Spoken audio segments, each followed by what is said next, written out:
గౌరవనీయులు కోనిదాల పవన్ కళ్యాణ్ గారు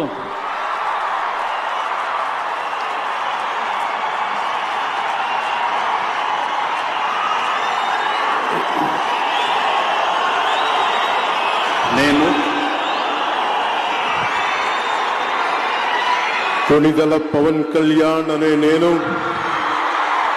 శాసనం ద్వారా నిర్మితమైన